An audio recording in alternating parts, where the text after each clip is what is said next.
하나님의 말씀 레위기 21장 1절부터 보시겠습니다.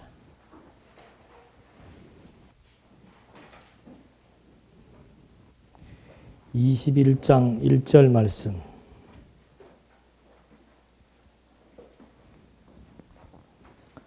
여호와께서 모세에게 말씀하셨다. 너는 아론의 자손 제사장들에게 말하여 그들에게 일러라.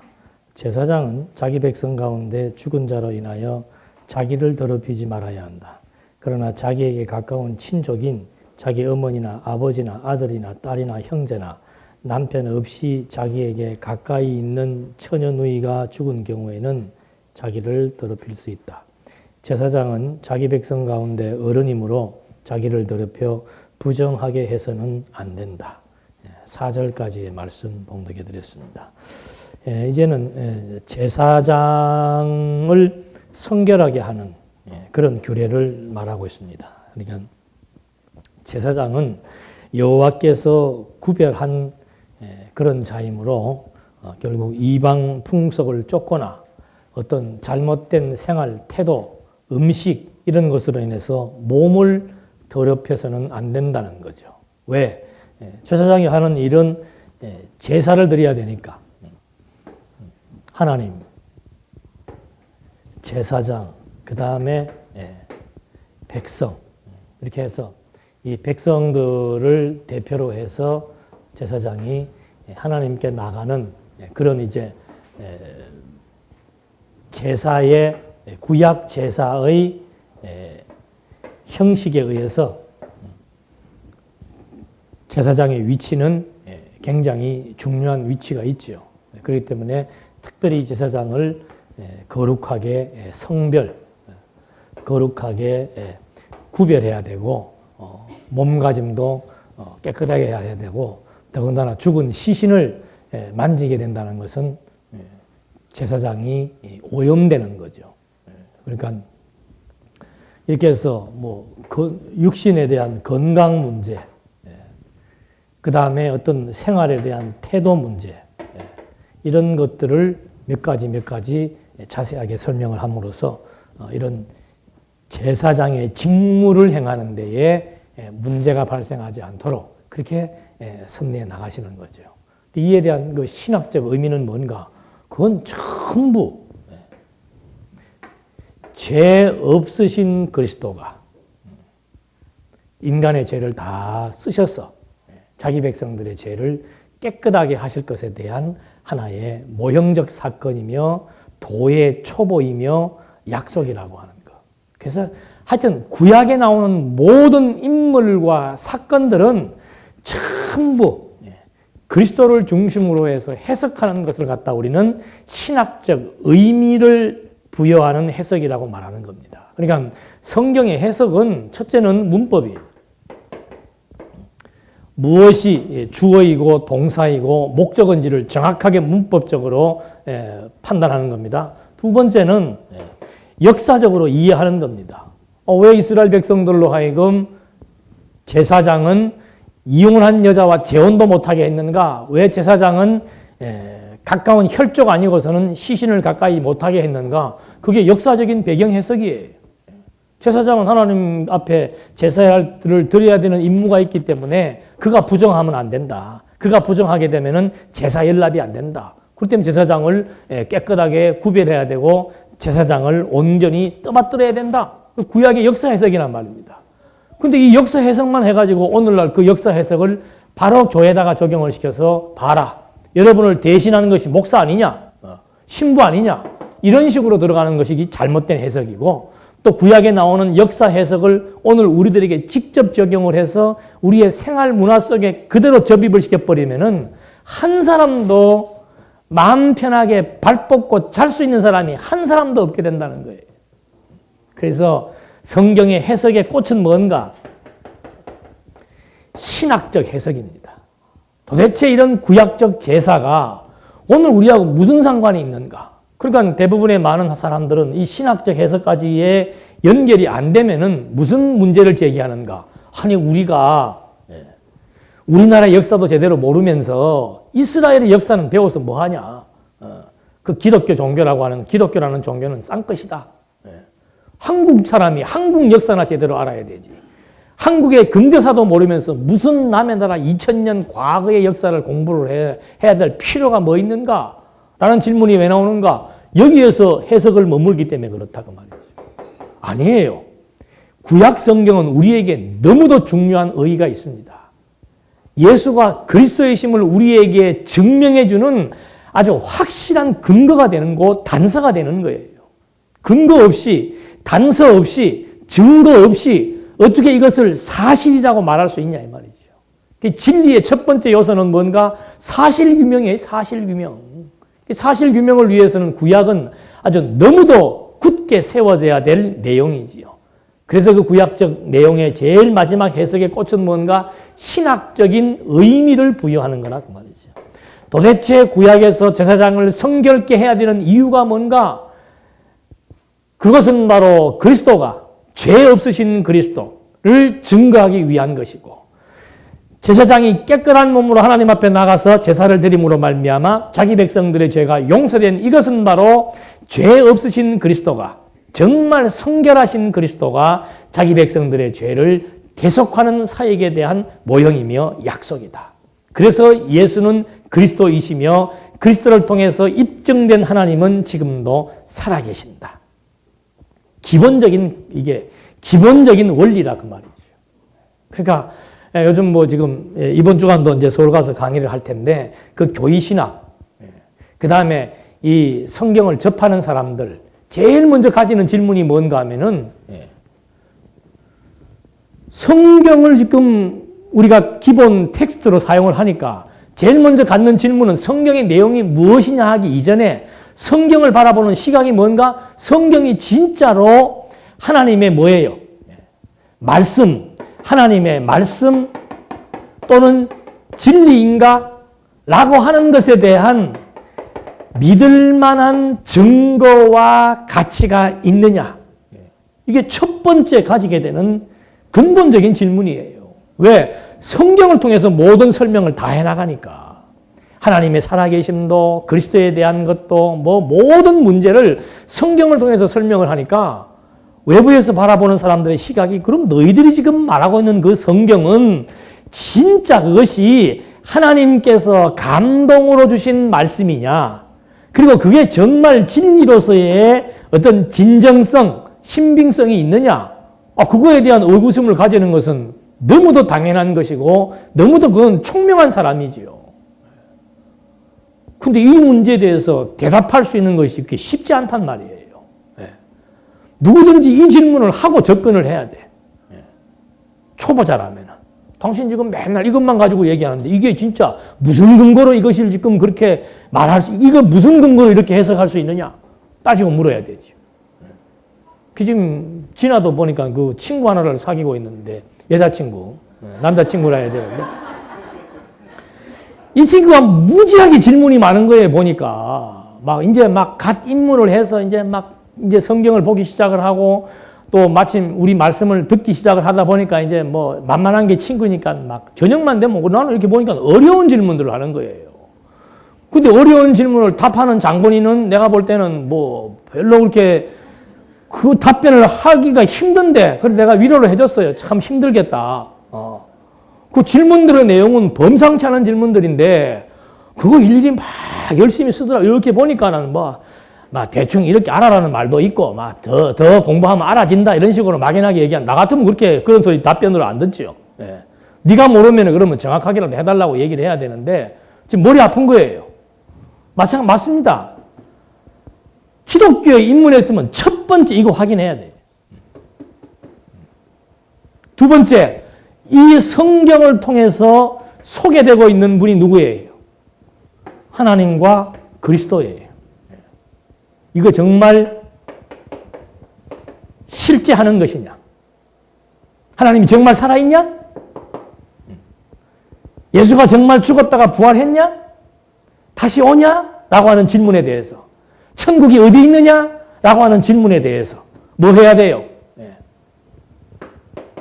증명해 주어야 됩니다. 누구한테 하기 이전에 우리들 스스로가 이 두 가지가 파악되지 않으면은, 이 두 가지의 질문에 대한 확신이 없으면은, 믿으나 마나예요. 믿으나 마나. 예. 믿으나 마나라니까. 이거 확실하게 믿으려면은 어떻게 해야 돼요? 이게 확실히 알아지려면 어떻게 해야 돼요? 다른 방법이 없어요. 성경을 상고해야 돼. 연구해야 돼. 여러분들이 직접적으로 연구하기 힘드니까 나를 세워가지고 연구하라고 지금 해놓은 거 아니에요. 그래서 지금 저도 여기서 계속 연구하는 거 아니에요. 연구한 거 지금 말씀드리는 거 아니에요. 그렇게 해서 이 두 가지에 대한 질문에 대한 해답을 갖고 있지 못하면은 확신이 안 생깁니다. 여러 가지의 확신이 안 생기는 거예요. 산다는 것에 대한 확신, 망하는 것에 대한 의미, 삶에 대한 이유, 마지막 종말에 대한 문제, 죽음 이후에 대한 문제, 왜 이렇게 살아야 되는지에 대한 당위성, 무엇이 가치로운지 한두 가지가 아니에요. 한두 가지가. 모든 것이 다 혼란스러워지는 거예요. 그래서 칸트가 나오고 니체가 나오고 하는 이유가 뭔가? 인간이 가지고 있는 종교에 대한 것, 신에 대한 것, 삶에 대한 것, 가치에 대한 것, 이성에 대한 것, 진리에 대한 것, 도덕에 대한 것, 무엇 하나 깨끗하게 정리되는 게 없단 말이지. 그렇다고 그냥 막 무질서하게 남의 것 뺏고 죽이고 막 살 수도 없는 것이고. 그래서 때로는 종교를 만들기도 하고, 때로는 도덕을 강화시키기도 하고, 때로는 법을 만들기도 하고, 인류가 그렇게 지금 많은 갈등 속에 살아오는 거란 말입니다. 그런데 정말 성경을 통해서 이 모든 문제들, 제가 지금 다음 주간에는 청주 가서 지금 사경을 해야 되는데 이 내용을 좀 얘기해 주려고 그러는 거예요. 그 초보자들이 많아서. 정말 인간이 가지고 있는 많은 문제들, 막 궁극적인 문제로부터 시작해서 가장 현상적인 문제까지. 현상적인 문제는 각자에게 당면된 문제가 많죠. 노처녀에게는 시집 가야 되는 문제, 아픈 사람에게는 이 아픈 병에 대한 문제, 사업이 안 되는 분들은 그 사업에 대한 문제, 여러 가지 얽히고 생긴 현상적인 문제가 다 있습니다. 그 다음에 좀 더 깊이 있게 들어가면 나는 어디서 왔는가? 왜 살아야 되는가? 정말 죽음 이후에 나는 어떻게 될 것인가? 나는 지금 오늘 왜 여러 가지 많은 질문들이 있죠. 확신 없습니다. 그러니까 유대교, 그 사람들이 왜 지금 두려워하는가? 확신이 없다는 말은 현실에 주어지는 여러 가지 많은 고통의 문제, 많은 합리적이지 못한 문제들, 열심히 살았는데도 불구하고 어떤 어려움들을 지금 자꾸 겪어야 되는 문제들, 이건 한두 가지가 아니란 말이죠. 그래서 이 기독교라는 것이 단순하게 그냥 여러분 예수 믿어야 구원받습니다. 예수 믿지 않고는 구원의 방책이 이런 말이 다가 아니란 말이에요. 정말 본질을 알게 되면, 근원을 알게 되면은 모든 문제가 다 답이 나와요. 다. 답 해주려면 공부를 열심히 하고 해줘야 돼요. 막 질문은 무궁무진하게 나옵니다. 근데 이거 알면은 답 다 떨어져요. 답 다 떨어져요. 그래서 지금 자꾸 인생 살면서 갈등 느끼는 분들은 왜 갈등 느끼는 거예요? 문제는 갈등 느끼는 요인이 뭔가? 지금 나에게 발생되어 있는 일, 사건 때문에 갈등이 아니고 근본적인 것에 대한 해결이 안 됐기 때문에, 그러니까 확신이 없는 거예요. 확신이 없으니까 그다음부터 자꾸 그냥 보이는 일에만 매여 다니는 거예요. 보이는 일에만. 아이고, 요거 이렇게 해결하면 저렇게 되고 저렇게 해결하면 해봐요. 그걸로 일이 끝나는가? 하나 해결되면 또 하나 문제 생기고, 또 해결되면 또 문제 생기고, 그거 뒤치다거리 하다가 인생 끝난다니까요. 이건 넘어서 전체를 볼 수 있는 시각. 그래서 어떠한 형편에 처하든지 간에 마음의 안정과 평안을 잃지 않을 수 있는 해석 능력. 그거 배우면 끝나는 거죠. 아니, 인생에 어떻게 살아갈지 어떻게 알아요? 내가 살다가 사업이 잘 될지 안 될지, 병이 걸릴지 안 걸릴지, 몇 살까지 살지, 이 일이 잘 될지 안 될지, 그거 누가 합니까? 그게 중요한 게 아니고, 유대인들이 그러잖아요. 지금 사업 망한 사람한테 뭐 1,000만 원 대주고 5천만 원 대주고, 그거 중요한 게 아니에요. 그 일어설 수 있는 힘을 키워주는 거. 그게 중요한 것처럼. 오늘 우리 부모도 마찬가지입니다. 자식들 맨날 그 밥 안 먹는 놈 밥 먹이는 거 신경 쓰고, 공부하는 놈 공부하는 것만 신경 쓰고, 뭐 그냥 그 사고 치는 거기에만 급급하지만, 진짜 자식을 사랑한다면은 이 자식이 앞으로 이제 자연재해, 자식들 놓으면 안 돼. 이제 보니까 막. 예. 이제는 막 자연재해가, 우리 상상을 초월하는 자연재해가 이제 기다리고 있습니다. 그런 엄청난 시련과 공포, 두려움, 여러 가지 많은 발생, 예측할 수 없는 일들 속에 지금 우리의 애들이 앞으로 살아갈 것인데, 정말 골치 아픈 세계 속에 살아갈 것인데, 이제는 정신 이상 거의 이제는 막 시대가 가면 갈수록 50%, 60%, 70%더 증가합니다. 이 신체적인 의학은 더 발달되지요. 그런 반면에 정신 문제는 갈수록 더 심각해지는 거예요. 어떻게 해서 마음의 안정을 잊지 않고 평안한 상태로 살아갈 수 있는가? 오늘 주어진 환경 속에서 탓하지 않고 불만하지 않고 그 여건을 그대로 긍정적으로 해석할 수 있는가? 그 원리를 지금 우리가 배워서 그걸 지금 가르쳐서 자녀들로 하여금 여호와 의지하는 그 힘에 의해서 모든 것들이 다 포괄되고 해결되고 정리될 수 있다는 거. 그 지식 하나만 지금 바르게 갖고 살면은 흔들림이 덜하지요. 흔들림이 덜해. 그래서 지금 이런 이 지금 구약적 해석으로부터 해갖고 여기까지 나왔는데, 이 중요한 문제에 대한 해결을 받지 못한다면은 사실 우리 동산교회에 나와야 될 의미가 없는 거죠. 지금 많은 교회들이 지금 전부 이 문제에 대해서는 불문율입니다. 말하려고 하지 않습니다. 그냥 뭘 강조하는가? 믿어라. 알려고 하지 말고 믿어라. 그러니까 어떤 학자가, 신학자가 그래요. 어떻게 모르는데 신 앞에 무릎을 꿇을 수 있냐 이 말이에요. 그 신이 살아있는지 없는지조차도 알 수가 없고, 그 신의 능력이 어떤지도 모르겠고, 그 신의 사랑이 나에게 어떻게 베풀어졌는지도 모르는데 어떻게 그 신 앞에 가서 무릎을 꿇란 말이냐. 답답할 노릇이죠. 무릎을 꿇는다는 것은 그냥 자연스러운 현상으로 나타나야지. 너 꿇어? 안 꿇어? 안 꿇어? 안 꿇으면 너 그런 협박과 두려움에 의해서 무릎을 꿇게 하는 거, 그게 잘못된 종교관이란 말입니다. 내 하나님 알면은 표현이 무릎을 꿇는다는 것이지, 그냥 하나님 어떤 분이신 줄 알게 되면은 자연스럽게 그분 의지하게 되고, 의지하면서 주어지는 그 심령의 평안, 그 힘이 내 삶을 지배하게 만들어 나가는 거예요. 우리가 삶을 지배한다는 그게 얼마나 대단한 겁니까? 삶의 노예가 되어가지고 매 쫓기며 사는 것이 아니고 그냥 삶을 지배해 나간다는 거. 축구 선수들도 그러잖아요. 축구 잘하는 사람들은 운동장을 뭐 한다고 그래요? 지배한다고 그러고, 축구를 못하는 친구들은 매일 공 쫓아다닌다니까. 축구를 잘하는 사람들은 공이 어디로 올 것을 알고 기다리고 있어요. 그게 골게타들이라 그러죠. 천부적인 감각을 가지고 있다 그러죠. 축구 못하는 친구들은, 동네 축구하는 애들 봐봐요. 공만 따라다니니까 몇 분 못 뛰고 지쳐버리는 거예요. 우리의 삶도 마찬가지입니다. 공을 쫓아가는 삶이 아니고 공이 앞으로 어디 떨어질 것을 알고 기다렸다가 차서 골대에 넣을 수 있는 그런 천부적인 골 감각 능력을 가지는 거. 그게 지혜란 말입니다. 지혜. 그래서 성경을 알면은 과거 해명한다 그러잖아요. 과거사에 대해서 정확한 해석이 나오고 해명을 할 수 있습니다.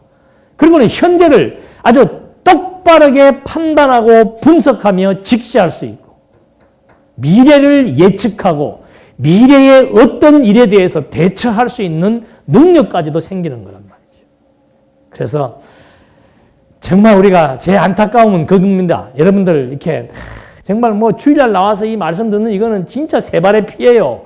이거 가지고 해결 안 납니다. 절대 해결 안 납니다. 우리 그 군대 갔다 온 친구가 누가 그랬다 그래. 요즘 성경 공부를 좀 해봐야 되겠다 그런다 그래서 왜 그러냐 그랬더니 한 2년 갔다 오니까 머리가 어떻게 된 거예요. 그 왜 그런 현상이 생기는가? 체계적으로 안 했기 때문에 그런 거예요. 체계적으로 해놓으면은 설령 한 2년 방학을 해도 계속 여기에서 나옵니다. 근데 체계를 잡는 과정이 없이 이렇게 단편적으로 한두 시간 하는 이 말씀만 가지고 여러분들이 살라 한다면은 지탱할 자생력이 안 생기는 거예요. 그래서 하여튼 여건과 상황이 다 다르겠습니다만은 하여튼 공부 체계적으로 하지 않으면은 이런 힘이 생기지 않는다는 거. 그것만 아시면 되죠. 지금 이거 뭐 계속해서 똑같은 원리에 의해서 반복되는 내용들인데 제사장으로 하여금 성별케 하기 위해서 골육지친으로 인해서 더럽혀지지 않도록 해주는 것. 시신을 가까이 하지 말라는 얘기지요. 5절 그들은 자기 머리를 대머리가 되게 하지 말며 자기 옆 수염을 깎지 말고 자기 살을 절대로 베지 말며 그들이 하나님께 거룩하고 그들의 하나님의 이름을 더럽히지 말아야 한다. 그들은 여호와의 화제 곧 그들의 하나님의 음식을 드리는 자들이므로 거룩하여야 한다. 만약에 오늘 목사가 제사장이라면 목사들은 어떤 복장을 해야 돼요? 대머리 되면 큰일 나고 대머리 되는 목사를 뽑으면 안 되겠지요. 그 다음에 수염도 깎지 말아야 되고 몸에 상처도 있어도 안 되고 그러니까 카톨릭에서는 몸에 상처 있는 사람들 이미 신체 검사에서 잘려버리잖아요. 왜? 구약에서 말하고 있는 이 내용을 그대로 지금 적용해서 그러는 거예요. 이 지금 제사장을 거룩하도록 보존시켜 나가는 생활 속에서의 하나의 제도를 지금 설명해 주고 있는 겁니다. 그래서 5절, 6절은 신체에 대한 거, 머리털과 수염을 깎지 말고 살을 베지 말도록. 왜? 그들은 하나님께서 거룩하게 해놓았고 그들이 하는 일이 백성들의 죄를 속하는 사역을 감당해야 되기 때문에 그들로 하여금 세상 풍속 쫓지 않고 하나님의 규례를 따라 거룩한 제사장이 되게 하기 위한 하나님의 하나의 이런 그들의 생활상을 통해서도 이방 민족과 구별시키고 기억나게 해주기 위한 것이죠. 7절 그들은 창기나 부정한 여자가 자기 남편에게서 쫓겨난 여자를 아내로 삼지 말아야 한다. 이는 그가 자기 하나님께 거룩하기 때문이다. 너는 제사장을 거룩하게 여겨야 한다. 이는 그가 내 하나님의 음식을 드리기 때문이다. 그는 내게 거룩하니 이는 너희를 거룩하게 하는 나 여호와가 거룩하기 때문이다. 그러니까 이 제사장은 설령 재혼을 하더라도 부정한 여자나 또는 쫓겨난 여자나 이런 여자하고는 재혼하면 안 되는 거죠.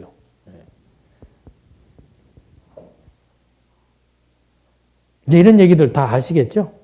그래서 7절, 8절 말씀에서는 부정한 여인을 조심시키는 거. 제사장들은 불결한 여인을 취하면 안 되죠. 왜? 아까 말씀드린 그대로예요. 하나님이 거룩하시기 때문에 제사장도 하나님이 거룩하게 해놓았고 그 다음에 그들의 생활을 통해서 문화를 통해서 부정한 것과 거룩한 것을 그들의 삶 속에서 하나하나 차별을 해두어서 그들의 문화와 방식 속에서 여호와 하나님 잊어버리지 않고 또 그들의 직무를 잘 감당케 하기 위해서 하나님께서는 구약에서 모형적으로 이런 제도에 의해서 규례를 주시는 거죠. 만약에 제가 지금 뭐 호라비로 있다. 그럼 재혼한다. 그럼 제 나이에 지금 제가 처녀하고 재혼을 해야 되겠습니까? 예를 들자면은 이런 거 그대로 적용하면 그런 문제 또 예를 이상하게 들었네. 예. 이런 문제로 그렇게 적용을 시켜버리면 웃기는 거 되는 거예요. 그 다음에 그들은 창기나 부정한 여자나 자기 남편이 했고 9절 어떤 제사장의 딸이 창기짓을 하여 자기를 더럽히면 그것은 자기 아버지를 더럽힌 것이므로 그 여자를 불러 태워야 한다. 야. 이런 것들도 교회란 이 전부 신학적 의미 해석 안 되면 이런 내용들 답답한 거예요. 일반 가정 성도님들 자녀보다 목사 자녀들이 훨씬 더 빗나가는 애들이 많다 그래요. 그러면 목사는 그 빗나가는 애 불태워 죽여야 돼. 그래야 정직한 목사가 되는 거예요. 그러니까 뭐를 주장을 하려면 제대로 주장을 자기가 제사장이라 할 것 같으면은 제대로 제사장 노릇 해야 돼. 제사장 목사가 뭐 부인 때리는 목사들도 많고 뭐 별 사람들이 다 있더만. 그럼 스스로 화형식을 당하든지. 우리 동네에 있는 교회에서도 그래요. 자꾸 연보가 없어지니까 그래요. 몰래카메라 해놓으니까 목사가 맨날 기도시켜놓고 여기 연보 따라 올라오는 거에 쫙 집어넣는 게 찍힌다고 그러잖아요. 그건 스스로가 신나 뿌리고 자살해야 되지.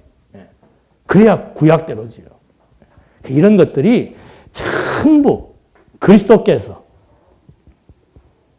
성결한 그리스도가 자기 백성들의 죄를 속해서 영원한 제사를 드리실 것에 대한 하나의 모형이며 약속으로 해석하는 신학적 의미 해석이 안 된다면은 정말 구약은 무서운 거예요. 구약은 무서운 거. 10절 자기 형제들 가운데 손 위로서 그 머리에 기름 부음을 받고 위임이 되어 예복을 입은 대제사장은 자기 머리를 풀거나 자기 옷을 찢지 말고 어떤 사체에도 가까이 하지 말며 자기 아버지나 어머니로 인해서 자기를 더럽히지 말고 성소에서 나오지 말며 자기 하나님의 성소를 더럽히지 말아야 한다. 이는 하나님께서 성별하여 그 위에 기름을 부으셨기 때문이다. 나는 여호와이다. 대제사장은 그러니까 부모가 죽어도 어떡하란 말이에요. 그 가까이 가면 안 되는 거예요. 왜? 그 기름 부어서 거룩하게 해놨기 때문에. 그래서 이런 금령을 범하지 마라. 위임되고 예복 입고 거룩하게 된 제사장은 성소에서 봉사하는 일을 해야 되기 때문에 청결해야 되는 거죠. 그리고 제사장들이 지난번도 그런 말씀 드렸습니다만 사람은 죽으면은 죽을 때 이 몸에 있는 독성들이 대부분 다 막 다 밖으로 뿜고 죽는다 그러죠. 특히 환자들이 죽을 때는 그 몸에 있는 그 균들이 밖으로 다 뿜어 나옵니다. 그래서 아기 놓은 지 얼마 안 되는 집에 어린 갓난아기가 있는 사람들은 그런데 가면은 병이 옮기 때문에 그런데 삼가는 것이 좋다. 이걸 우리 유교에서는 부정탄다. 재수 온 붓는다 뭐 이렇게 얘기를 하는데 그게 아니고 실제로 근데 제사장이 만약에 그 시신을 가까이 해가지고는 그 시신에서 나오는 균에 감염이 돼가지고 제사를 못 드리게 된다? 그거 안 되지요. 그게 역사적인 해석이란 말입니다. 그래서 그런 것들에 대한 것들을 하나하나 주는 거예요. 오늘날은 상관없어요. 자기가 그리고 그런 거는 미리 조심하는 게 좋지요. 조심해서 정말 요즘은 제가 염하는 경우가 별로 없습니다만 옛날에는 조금 그런 일이 있었어요. 얼른 똑똑한 그 부모님들은 그냥 그 상조들은 소주라도 한 잔 준다니까요. 왜? 그 술이라도 알코올이라도 먹고 그 세균 감염 안 되게. 회 먹을 때 소주 한 잔 먹어야 그 바이러스 같은 게 죽는다고 하는 것처럼 그 시신들에게 나오는 그런 부패한 독소들, 세균들이 있기 때문에 그게 감염되면 안 되는 거죠. 그런 차원에서 제사장들에게 그런 금령들을 주고 그들이 해야 될 일이 여호와 앞에 백성들을 대신해서 제사를 드려야 하기 때문에 건강해야 되는 거죠. 13절 그는 처녀를 아내로 삼아야 한다. 그는 과부나 이혼한 여자나 창녀짓을 한 더러운 여자를 아내로 삼아서는 안 되고 다만 자기 백성 중에서 처녀를 아내로 삼아 그의 백성 중에서 그의 후손을 더럽히지 않아야 한다. 나는 그를 거룩하게 하는 여호와이다. 이런 내용들도 이제 전부 다 그 제사장이 취해야 될 제사장은 거룩한 자이기 때문에 거룩한 자는 성결한 여자를 아내로 얻어서 이 제사 직무를 감당하고 계속해서 제사장의 가문을 이어야 되는 그런 것들에 대한 역사적 해석이라고 볼 수 있는 거죠. 신학적 해석은 뭔가? 신부는 뭐라고 그랬어요? 신부는 교회예요, 교회. 신랑은 그리스도이고 신부는 교회예요. 교회는 어때요? 성결하잖아요. 왜? 신랑 대신 교회는 신랑 대신 그리스도의 몸된 교회는 성결한 거예요. 그래서 우리를 하나님께서 전부 다 뭐 하다고 한 겁니까? 의롭다고 칭해 주시는 거예요. 그래서 교회는 의로운 거라고 말합니다. 그래서 성도라 거룩성자를 붙여서 성도라 부르는 이유가 뭔가? 그리스도의 몸된 교회의 신부이기 때문에. 그래서 구약에서는 그걸 처녀의 의미를 두고 설명을 했다면은 신학적 의미는 교회는 그리스도의 몸이요 그리스도의 신부이기 때문에 바로 성결하고 거룩한 자들의 모임이다. 실제는 그렇지 않지만 하나님께서 그들을 다 어떻게 해놓은 거예요? 의롭게 거룩하게 이제 최종적으로 이거 벗어버리면은 이제 어떻게 되는 거예요? 신령한 몸을 입고 정말 거룩한 몸으로 정말 온전히 성결한 몸으로 하나님께서 이제 만들어 나가시는 것이죠. 그런 의미에서 교회 성도는 거룩하고 의롭고 깨끗하다고 말해주는 겁니다. 그래서 이런 의미에서 죄 없다는 말을 쓰는 거고 근본적으로는 죄인이지만 교회가 되었기 때문에 하나님께서 그리스도로 말미암아 그리스도의 피로 성결케 해서 의롭다고 선언해 주신 내용들 이런 것에 대한 하나의 신학적 의미로 이해가 돼야 되는 거죠.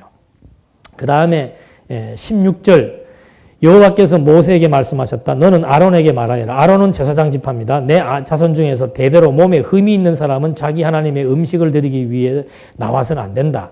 몸에 흠이 있어서 가까이 나오지 못하는 사람은 맹인이나 절름발이나 얼굴이 일그러진 사람이나 몸무게가 제대로 생기지 않은 사람이나 발 부러진 사람이나 손 부러진 사람이나 곱사등이나 난정이나 눈에 백태가 있는 사람이나 가려움증 환자나 버짐이 있는 사람이나 고환이 상한 사람 등이다. 아이고 온갖 병 다 들어가네. 그러니까 제사장은 어때야 돼요? 육신적으로도 건강하고 깨끗해야 되는 거예요.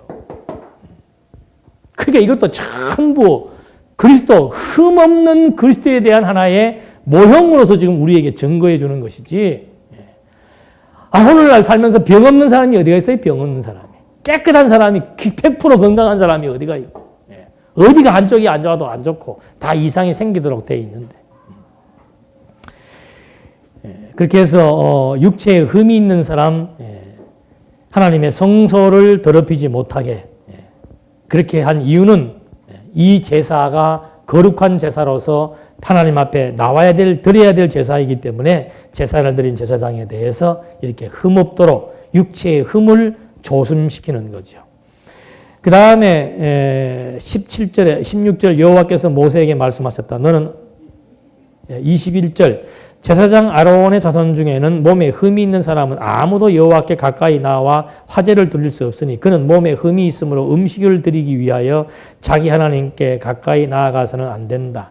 그는 그의 하나님의 음식 곧 지성물이나 성물을 먹을 것이나 휘장 안으로는 들어가지 못하며 제단에 가까이 나아가서도 안 된다. 이는 그의 몸에 흠이 있기 때문이다. 그가 내 성소를 더럽히지 말아야 할 것은 내가 그들을 거룩하게 하는 여호와이기 때문이다. 이와 같이 모세가 아론과 그의 아들들과 이스라엘 모든 자손에게 말하였다. 그러니까 역사적으로 봤을 때는 하나님이 거룩하신 분이고 또 이들을 하나님이 거룩하게 해놓았고 근데 이들이 흠과 티가 있어버리면은 결국은 온전한 제사를 드릴 수도 없고 이 제사장 가문의 생육본성에도 또 문제가 생기고 또 하나님과의 관계에서 항상 제사장도 성별해야 되고 거룩해야 되는데 그 거룩 자체에 문제가 생기니까 제사 연락도 제대로 되지 않고 그러면 온 백성들에게 죄 용서가 이루어지지 않고 이거 엄청난 문제가 계속해서 파급되는 거죠.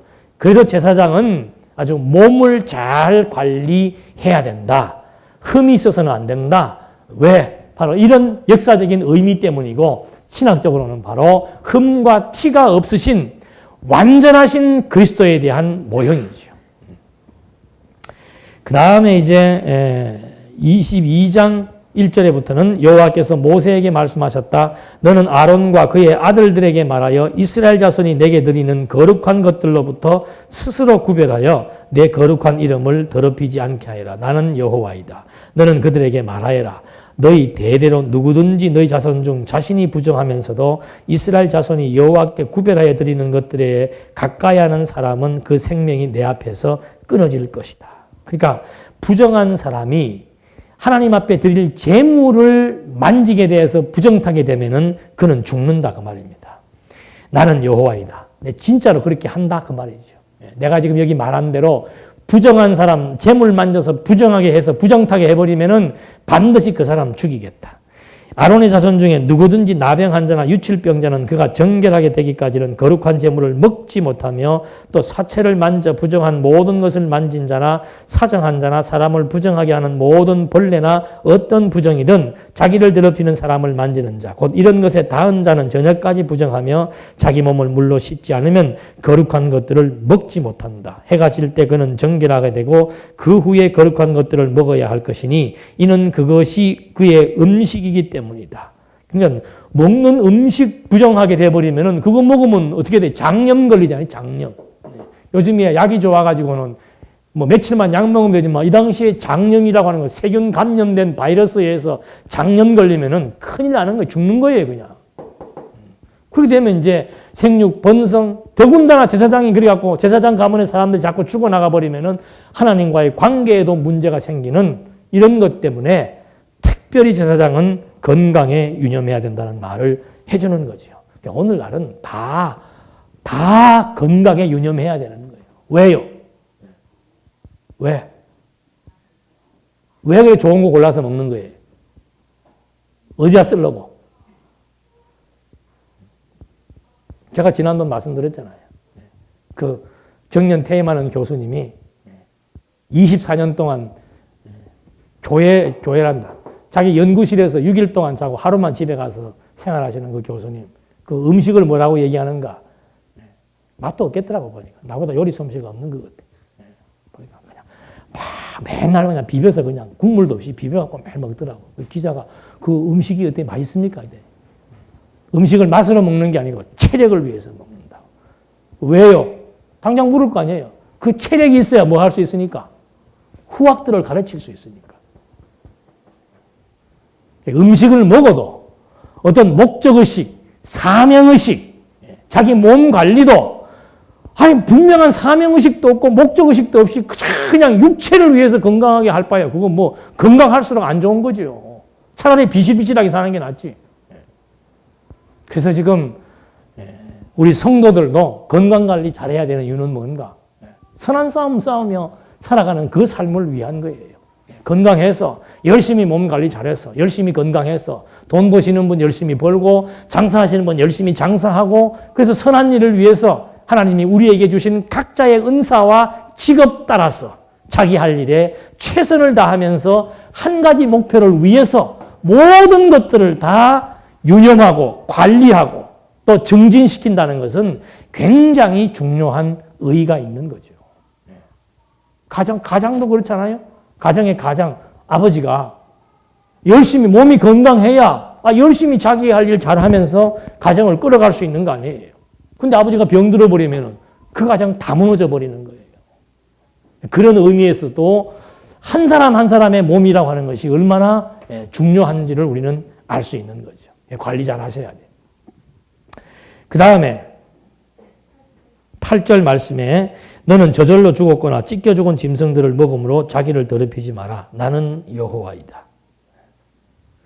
그들은 나의 명령을 지켜야 한다. 그리하여 그들이 부정하게 될 때 그것 때문에 죄짐을 지지 않게 하고 그것 때문에 죽지 않게 하라. 나는 그들을 거룩하게 하는 여호와이다. 그러니까 음식물들, 이런 부정한 음식물들 먹어서 몸 상하는 일들, 이것은 안 된다. 왜? 언약 백성들, 생육하고 번성해야 되는 언약 백성들, 좋은 건강한 몸으로 좋은 혈통 번성해서 하나님이 여호와라고 하는 사실을 입증해야 될 도구들이기 때문에 하나님께서 그들의 건강을 지금 잘 유지할 수 있도록 섭리해 나가시는 겁니다. 그 다음에 10절에서 보니까 일반인은 누구든지 거룩한 것을 먹지 못하며 제사장의 나그네나 품꾼도 거룩한 것을 먹지 못한다. 그러나 제사장이 자기 돈을 주고 재산으로 산 자나 그의 집에서 출생한 자는 제사장의 음식을 먹을 수 있다. 만일 제사장의 딸이 일반인에게 출가하였으면 그 여자는 들어바친 거룩한 것들을 먹을 수 없으나 제사장의 딸이 과부가 되거나 이혼을 당하고 자식이 없이 자기 아버지의 집으로 돌아와서 젊은 때와 같게 되면 그 여자는 자기 아버지의 음식을 먹을 수 있으나 일반인은 누구라도 그것을 먹으면 안 된다. 그러니까 이 제사장이 먹는 음식, 이게 특별식이란 말이에요. 왜? 건강해야 되니까. 심지어 딸까지라도 딸이 만약에 같은 제사장 가문에 시집갔으면 되는데 일반인한테 시집갔다. 그건 이 집에 놀러와도 제사장 먹는 음식 먹으면 안 돼.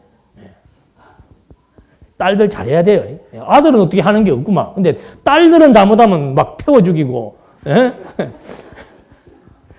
그것도 뭐예요? 성차별이죠. 구약적으로 보면 성차별이에요. 그건 바로 딸은 전부 다 뭐예요? 교회에 대한 모형입니다. 교회에 대한 모형. 교회는 부정하고 불결하고 불의할 수 없는 거죠. 왜? 그리스도의 딸이고 하나님의 딸이고 그리스도의 신부고 그리스도의 몸이기 때문에 이 성전은 거룩할 수밖에 없는 거예요.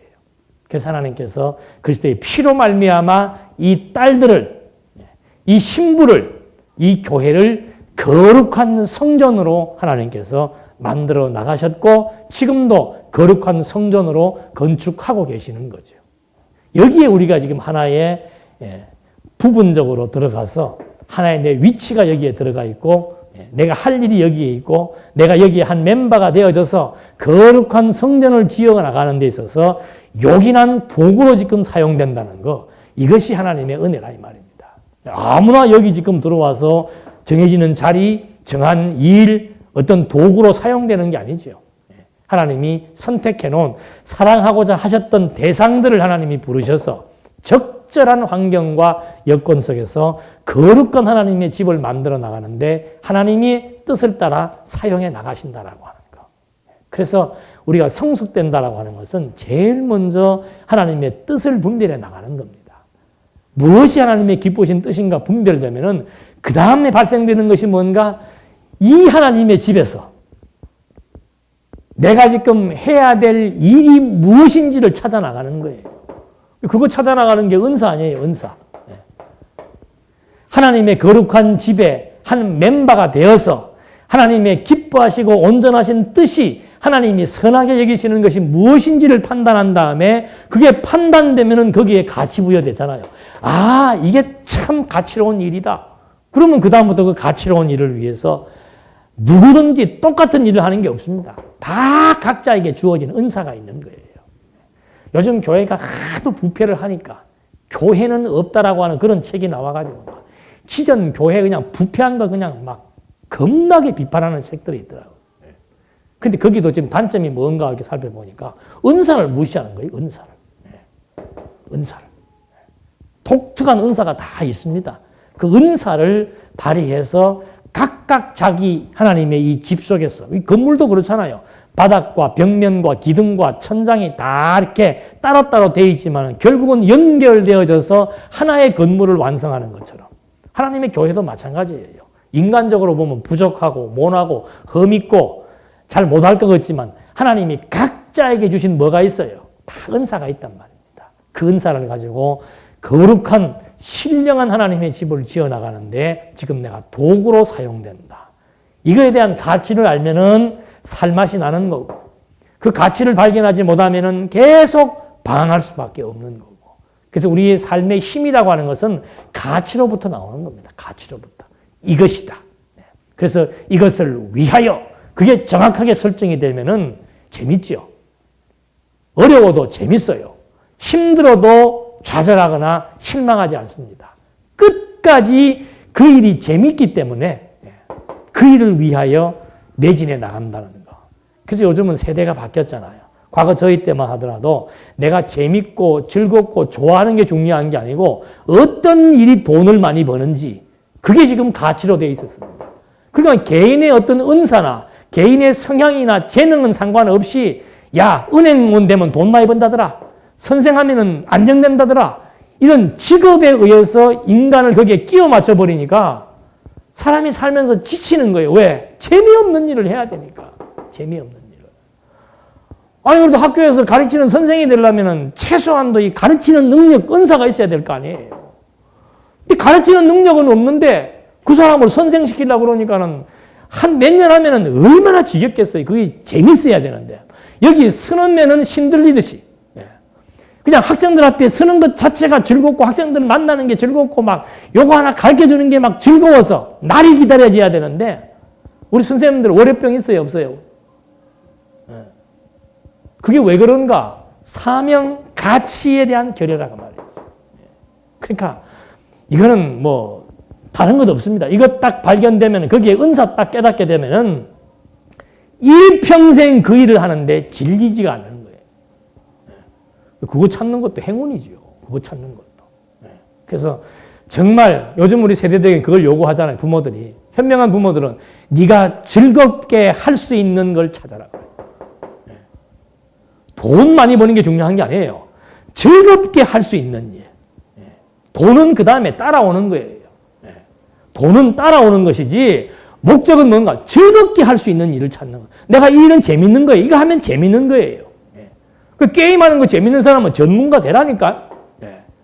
아예 그냥 거기에 빠져버리는 거예요. 빠져서 그냥 게임이다 그러면 자기가 만들 수 있을 정도로 그냥 실력을 갖추는 거. 어정쩡해가지고 노는 것도 아니고 공부하는 것도 아니고 일하는 것도 아니고 쉬는 것도 아니고 그건 정말 재미없고 본인도 재미없고 옆에 보는 사람도 지치는 거예요. 인생 그렇게 사는 거 아니죠. 찾았으면은 그걸 위해서 올인할 수 있는 거. 궁극적 가치는 뭔가? 우리에게는 궁극적 가치는 지금 주어진 겁니다. 선한 일이지요.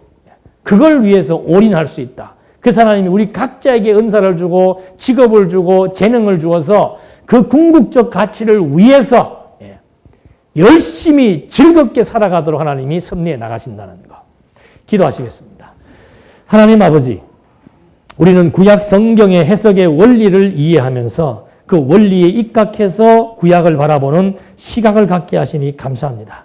구약 성경을 통해서 제시되는 하나님 여호와에 대한 증거, 구약을 통해서 보여지는 그리스도에 대한 확증, 이걸 통해서 우리는 다시 한번 모든 삶의 이치와 원리를 함께 인지하게 되고 하나님이 여호와로 존재하신다는 사실이 우리의 삶의 동력이 되게 되어서 정말 여호와 의지하는 그 힘으로 우리에게 주어진 삶을 넉넉히 견디며 이기며 즐겁게 살아갈 수 있도록 섭리하심에 대해서 다시 한번 감사드리며 예수님의 이름으로 기도드립니다. 아멘.